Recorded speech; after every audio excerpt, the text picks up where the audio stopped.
Na ripoti kutoka Dumila, wilaya Kilosa, mkoani Morogoro, ambapo mwanaume mmoja aliyefahamika kwa jina la Mana Selemani Mana alikadiriwa kuwa na umri wa miaka 46 ameuawa kwa kupigwa risasi na watu wanaodhaniwa kuwa ni majambazi.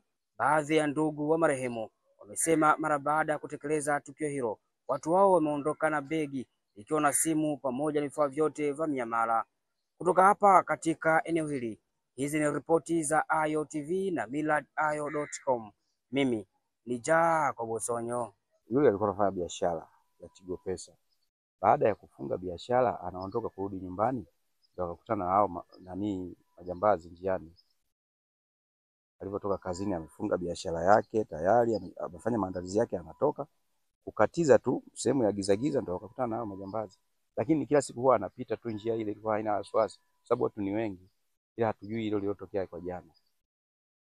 Baadaye tukatoka hapo tukaenda hospitali kwenda kupiga kule marehemu amefariki.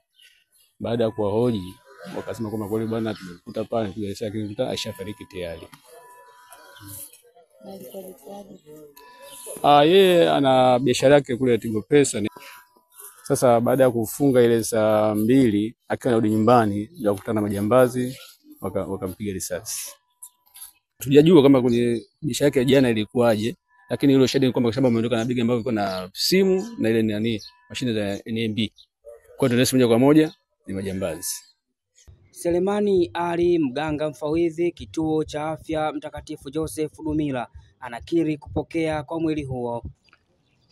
Jana kwenye majira ya saa 4 tumepokea mwili wa mtu ambaye ameshambuliwa na akiwa tayari amefariki. Tumemtunza hapa.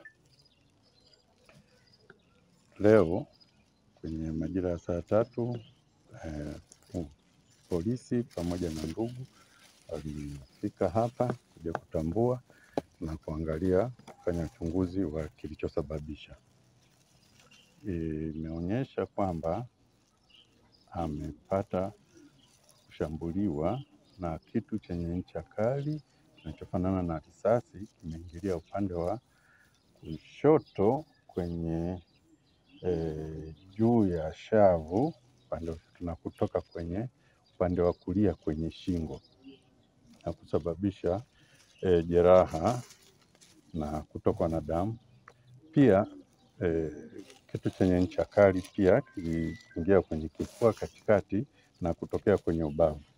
Imehusisha pia uharibifu kwenye pafu la upande wa kulia na kusababisha damu kutoka nyingi sana kwa ndani. Kwa hiyo ndio sababu za kifo.